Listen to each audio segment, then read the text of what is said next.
Welcome back to Pathologic Classic HD. Let's carry on where we left off. So within these loading screens you will see various important characters and players from the game. In this case we are currently looking at Alexander Blok, a general and famous leader of the Russian military, in this fictional world of course, who will become relevant later on. Here we see a couple of ne'er-do-wells staying outside the back of Evian's house. What are they doing here? That guy's smoking. That guy is not a guy. That is an Adong. A strange worm-like creature. Whatever he is, he's decidedly not human. Let's have a chat to them, shall we? I'm going to be very careful when I have a chat to them, because I really don't want to get in any big fights too early on. I'm not good at fighting yet, and I don't have any good weapons. Daniel is not a tank. What do you want? This ain't your business. What is this creature? An Adong, duh. That's what they all call them, like cattle breeders. It's what they all look like, crude and unshapely, unfinished, don't you know? Wherever you come from, huh? An intruder, huh? Yes, I'm a visitor in this town. Who could have thought it's home to such creatures? Let's have a chat to the Adong, shall we? The worm feels sick, head packed, blood boiling, belly freezing. Let the worm warm up, let him take a rest. Don't touch us, we're dangerous. Whoa, that's some stench, you animal. How on earth do you even live like that? The other options within that conversation start a fight. I'm not in the habit of murdering people, not if I can avoid it. Although I doubt this will be in that habit by the end of this game. Nevertheless, Daniel's squishy. In fact, all of the major player characters are pretty squishy. They can't really take that much of a beating, and to be honest, it's fairly realistic in terms of how much they can really take. So, these two stagehands point me the way north, or west even, northwest, towards the residence of Simon Kain, the supposedly immortal man that Daniel Dankovsky thinks can help him. But in the meantime, Daniel's going to do some dumpster diving. You quickly learn within this game that dumpster diving is in fact one of the most useful things that you can do. For some reason, in dumpsters are found a whole heap of incredibly useful items. Whilst the items in themselves might not be directly useful to me, they can be traded to other people. Usually the various residents of the town, and particularly the town's children, who seem to have a penchant for taking small and sharp items off my hands and giving me bullets in return. The town's children are certainly not innocent little things. Hello? Anything I can do for you? Well, here we go. I can do the full-on RPG thing and ask for some directions as to where the hell everything is. So, I'd be much obliged if you'd help me learn how to get around your new town. Well, there's more than one town here. The first one's called the Bull Project. The second one, the offspring of the project, is the district. I mean, the residential part itself. Not so long ago, the town also dropped anchor across the river, but I wouldn't go far as to call that part of District 2. It's just the polyhedron. Well, tell me about the Bull Project. That's the industrial base of the town. The station, the warehouses, the works, and the abattoir all belong to it. I wouldn't recommend going there. It's not an appropriate place for a person from the capital. It's filthy there, and the stench. I'd say it's not an appropriate place for anyone at all. I didn't think about going there anyway. Say, how come such a tiny town is divided into districts? Well, it just sort of came to be that way. The Gullet and the Guzzle, the Gorkon's tributaries, the Gorkon is the local river, the Gorkon's tributaries divide the town into 3 parts. Each of them consists of many separate courtyards, so maybe that's the reason. And what are those parts? The lower part, adjacent to the abattoir, is called the Earth. The one between the Gullet and the Guzzle we call the Knot. The triangular promontory between the Guzzle and the Gorkon is the Stone Yard. That's intricate. What about the districts' names? The Stone Yard consists of two districts, the Bridge Square and the Atrium, plus the Mistresses' tombs, of course. Earth has 4 residential districts, the Skinners, the Tanners, and the Hindquarters, and the crude sprawl in the middle. Is there something wrong? I'm just not sure you need any of this. The Knots have 7 districts, the spleen, the marrow, the chine, the backbone, the mouth, the flank, and the gut. I don't suppose I need to go into further details. Surely the Kains will show you around. They are expecting you, after all. Much obliged. The town has some very odd naming conventions, you may have noticed, related to pieces of anatomy. On this side of the town, we have the Cathedral, and this enormous building called the Polyhedron. It looks very interesting, but we shan't explore it just yet. Don't worry, we'll get to it soon enough. So, let's go and visit, perhaps, Maria first, and see what she has to say. Or perhaps we should visit them all in turn. Let's go and have a chat to Victor, shall we?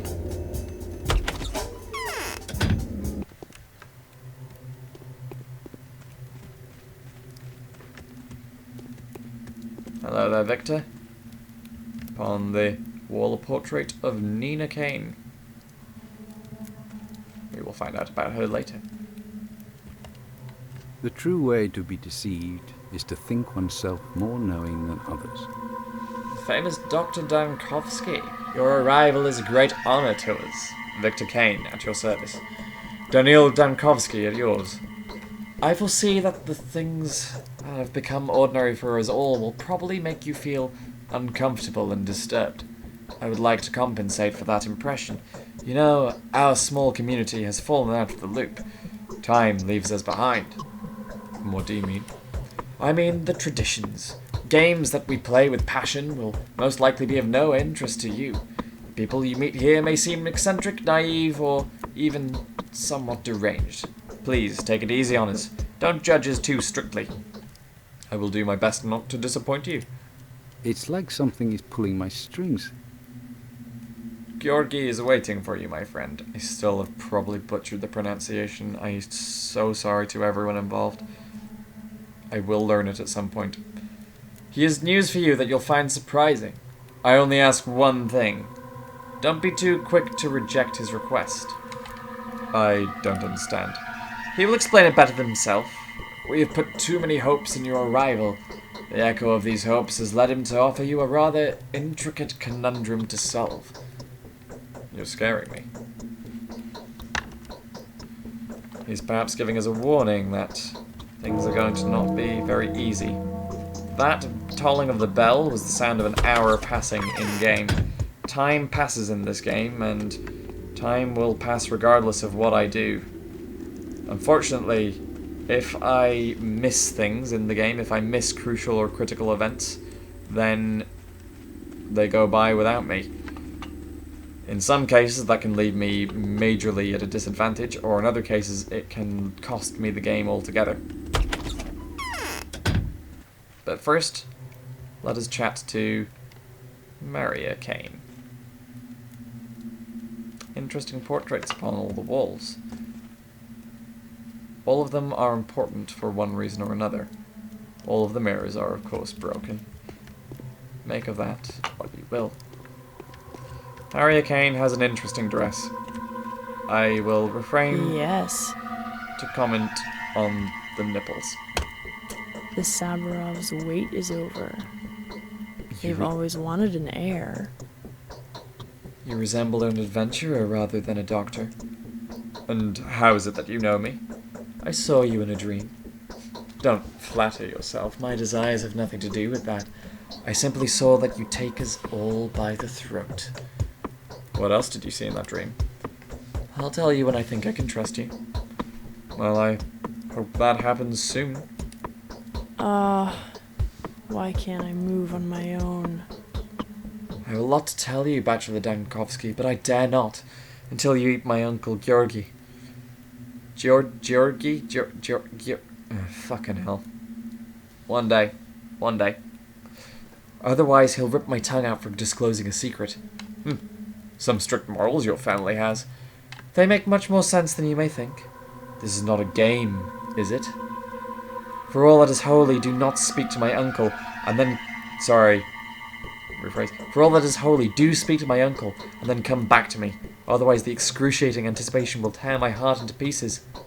All right, we cannot put your heart at stake now, can we? Bachelor is kind of an asshole. But then again, so is Kain. The dress is really very bizarre. We can sleep in this bed.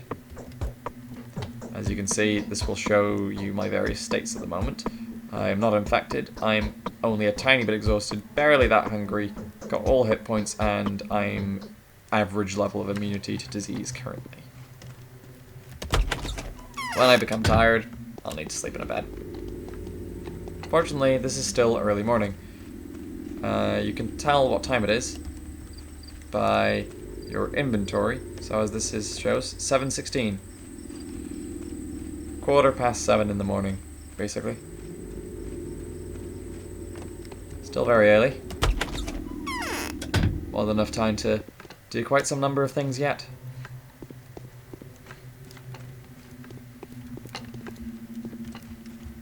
And here is Georgie. I feel almost nothing. I feel so bad for butchering this. I'm too old. Nothing can harm me anymore.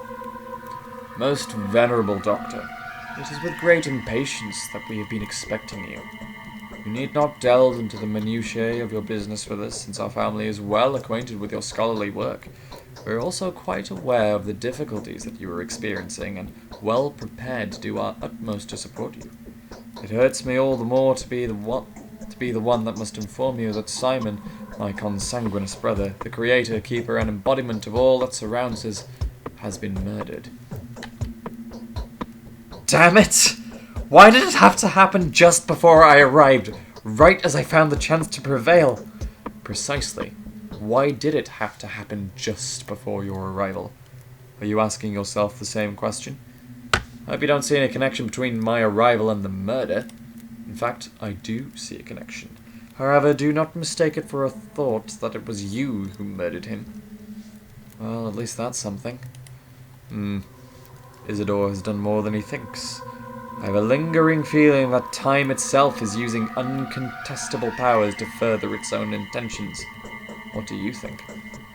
Categories like time, nature, and fate deprive a man of responsibility for what goes on around him. I was taught to avoid this worldview.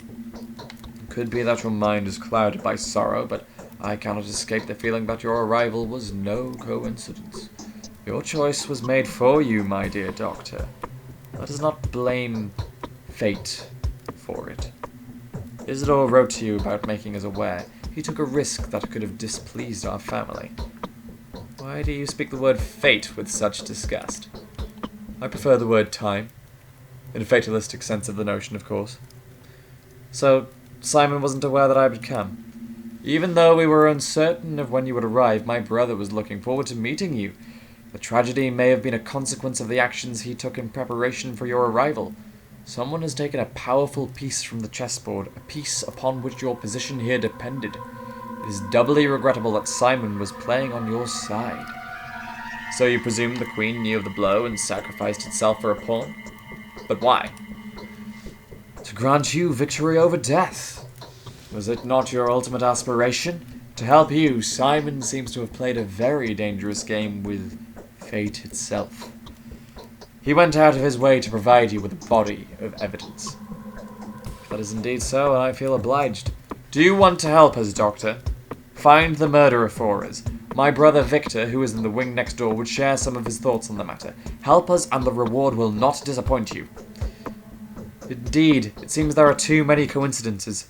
Your brother's murder can just as well be called the murder of Bachelor Dankovsky. I will help you in every way that I can. I am convinced that if there is anyone at all that can help us solve this puzzle, then it is you.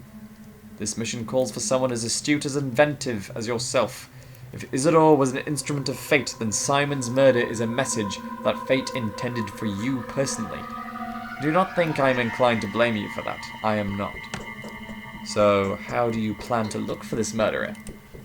We will take our own measures. The only thing I expect from you is to be yourself. Do only what you think is required. Whatever you find out, whatever you do, whatever your day turns into, everything is a clue to the solution of this puzzle. I repeat, everything that is happening here is happening on your account. Fine.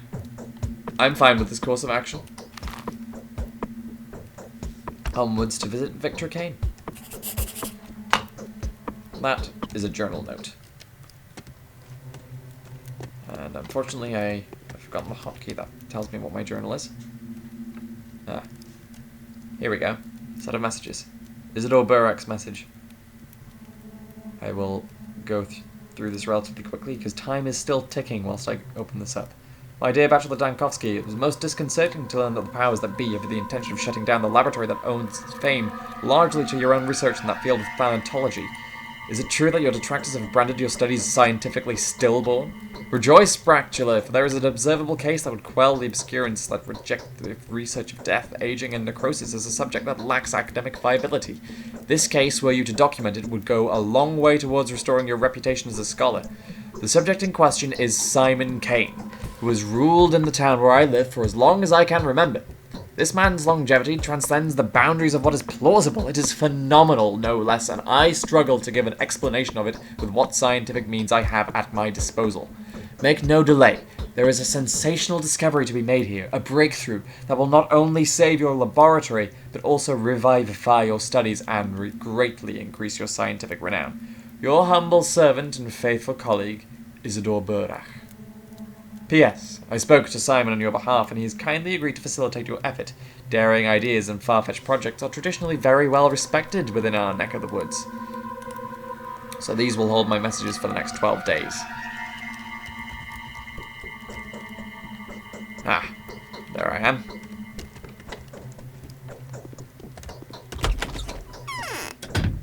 I will also find what the hotkey is that will tell me what my quest journals are. At some point.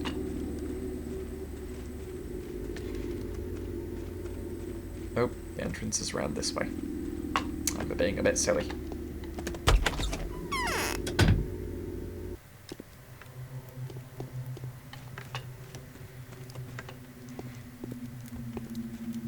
Hello again, Victor.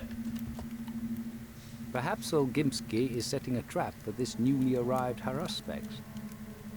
How can I help you? Georgi has told me everything, which is to say, he told me very little, but it was enough to astound me. He mentions that you can provide a more detailed account. So you've agreed to help us? I have. May I ask why? The killer's goals seem to align astonishingly well with the goals of those who've been waging war against my work for years.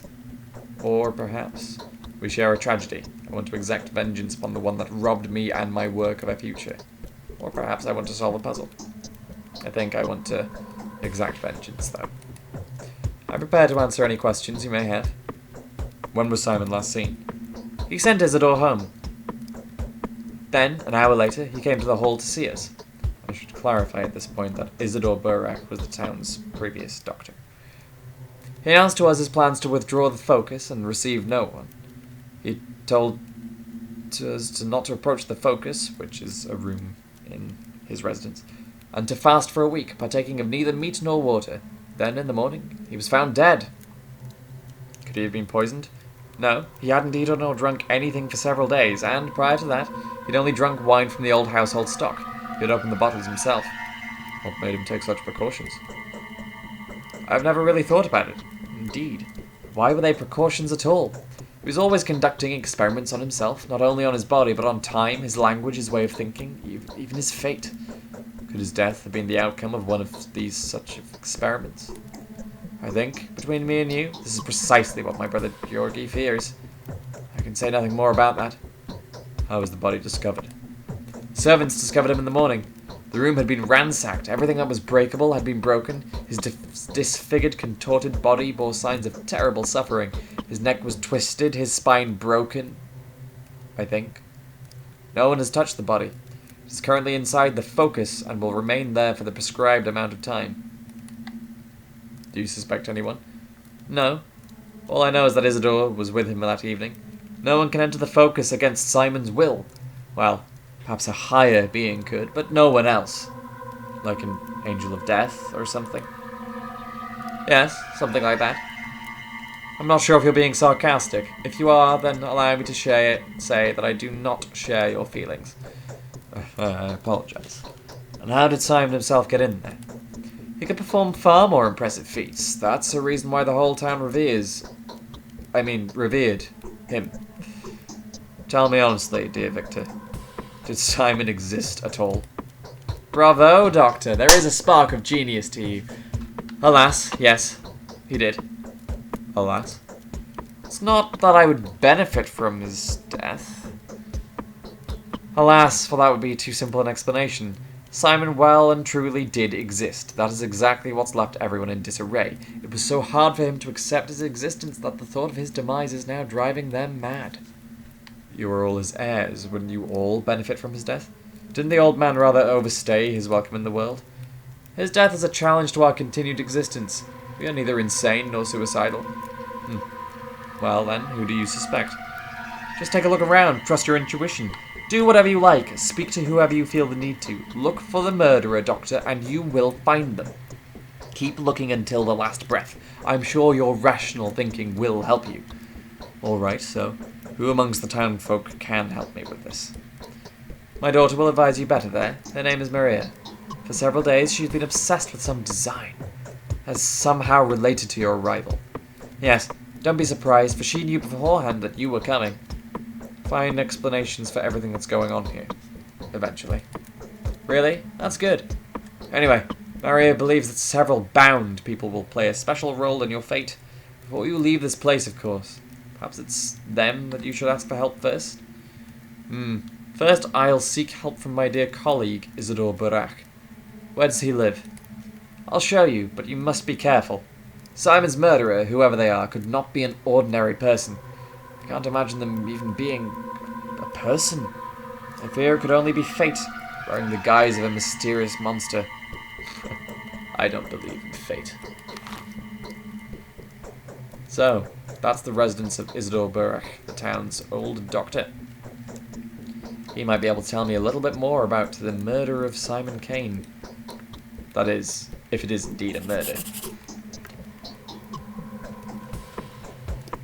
So, perhaps we should visit some of our other colleagues and friends around. First off, I'm going to go visit Maria, and then I will also go and visit Eve. And after that, I will be making my way across town. This strange old city, the land of eternal autumn. Then again, I suppose the game only lasts 12 in-game days, so autumn's not really lasting all that long at all. Here we go.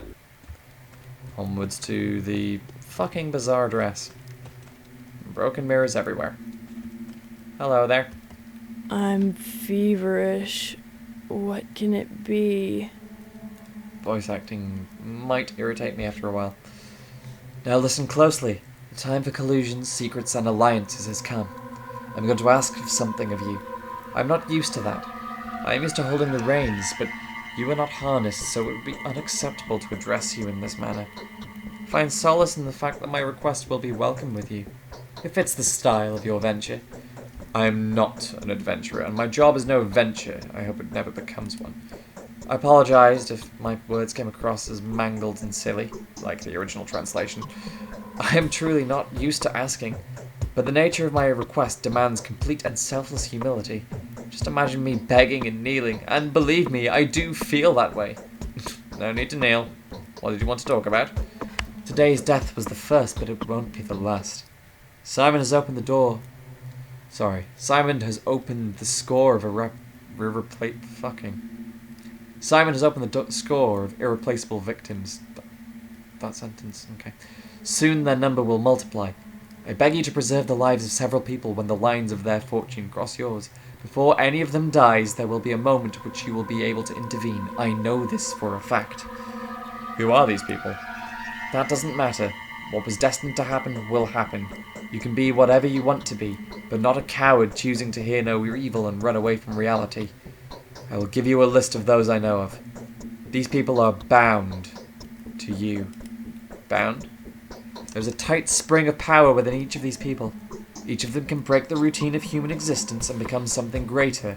They are standing on the verge of their humanity, gazing into the realm where they could serve a different, higher purpose without even knowing it. Moreover, they are bound to make the leap in one way or another. That's why we call them simply the Bound. But how is their fate bound to mine? Did you say my victory depended on them? How?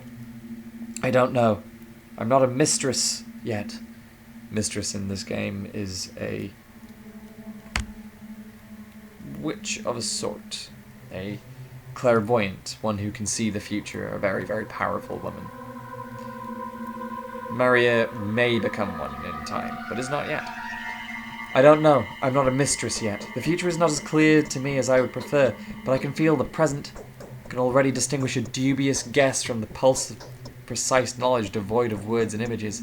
These people are bound to you. Your lives are connected. I wouldn't have asked you to take care of them otherwise. Are you a clairvoyant or something? Ah, yes. You haven't been told, have you? It didn't even cross my mind that someone might be unaware of my abilities. No one here dares doubt them, for they are evident. Yes, the mistress of every ruling house possesses special abilities. I'm learning to see the future and transform the present. The fact your words are different. So this fact offers your words a different degree of authenticity. Or, alternatively, forgive me, but I don't believe in this type of phenomenon. Will you comply with my request? Will you save the lives of the people that I name to you? Answer me before going back to Eva. How do you know that Eva had asked me to come back? I know Eva. She wants to safeguard you from my nocturnal intrigues, doesn't she? She strives to touch the mysteries of our family, to learn the game we're playing. Well, talk to her. Perhaps you two will manage to uncover some bits and pieces of the Kains' dark conspiracy against humanity. But you haven't given me an answer. What will it be? I will do as you ask, Maria. My honor bids me to. You're better off not giving me cheek. You wouldn't like me when I'm angry.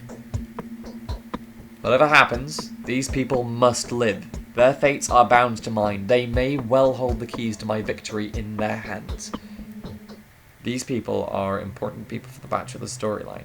If any of them die, for any reason, then my job becomes a lot harder. If enough of them die, the game is effectively over. These people include Georgi Kain, Victor Kane, Andrei Stamatin, Peter Stamatin, Maria Kain, translation glitch, Maria Kain, Eva Jan, and Mark Immortal. So, these people are the Kains, Eva, some crazy architects who I apparently met a long time ago. Oh, hello there. The stagehands have come back to tell me something. What is it they want to tell me? The town is rather small and rather unexceptional, isn't it? There are all kinds of people here. The simple folk and the more remarkable ones. The former will tell you more than they know. The latter know way more than they're ever going to let out. Keep a close eye on them. Your victory depends on it. My victory depends on me, no one else. That's what you think. You'll have plenty of time to realize just how wrong you are. Your fight's not a fight of action.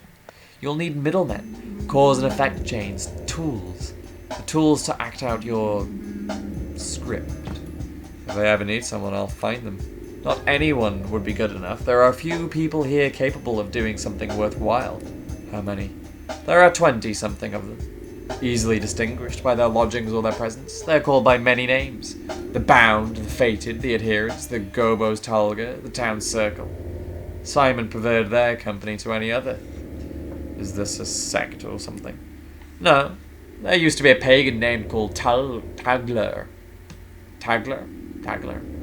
A roundelay of sorts. A Tagler means a kin circle. And Gobo is a character from a local epic. And so, the people that Simon was interested in the most are called the Gobos Tagler. Some of them don't even know one another. How did Simon choose them? Because it is they that will decide the fate of this town. Don't be distracted by the fact that some of them look insignificant or disreputable. They will earn their worth. You just give them time. They are the most important joints of the town. And why are you telling me all this?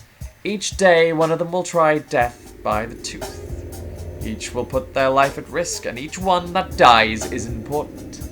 Some of them may take the keys to the victory to the grave. Mind that the keys are yours, whilst the grave is theirs. Others will do the opposite. Don't waste your chance to condemn someone who may get in your way. How do you know who is helpful and what gets in the way? Okay, alright, dropping you more hints would be cheating. Shutting up now. Allow me to conclude then. Each bound, you say, will influence the finale of your adventure. Each of them has their own goals and motives. It may so happen that those who seek a different ending survive, and then, well, you've been warned. Okay, I'll take that into account, and I will be careful. Tragedian, what do you have to say on the matter? There is something in particular we feel the urge to warn you about. When you speak to the bound, please choose your words carefully.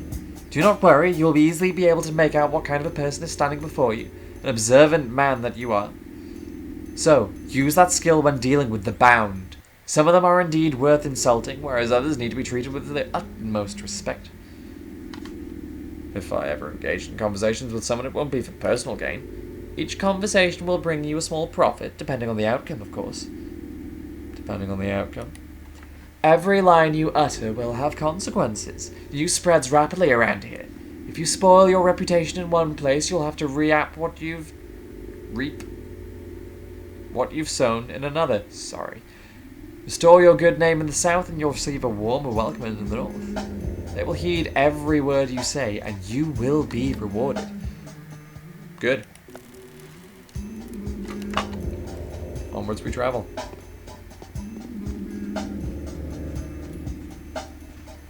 So.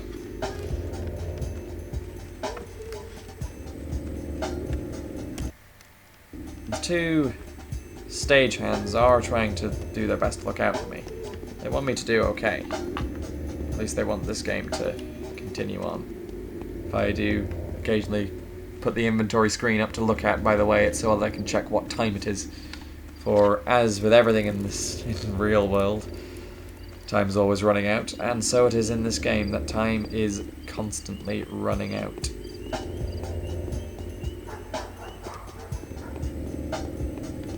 So, back to Eve we go. Let's see what she has to say. Hopefully it'll be something useful and fun. Hello, Eve. How are you doing there? We sometimes differ more widely from ourselves than we do from others. That ominous singing outside the window is gnawing at me. Who could be singing at a time like this? Very little time has passed, but I feel hungry and exhausted again. Since you've decided to fight death, you will have to be very careful. It's September. You'll be dying with every breath of our air. We're all dying with every second of our life. It's exactly this annoying phenomenon that I challenged.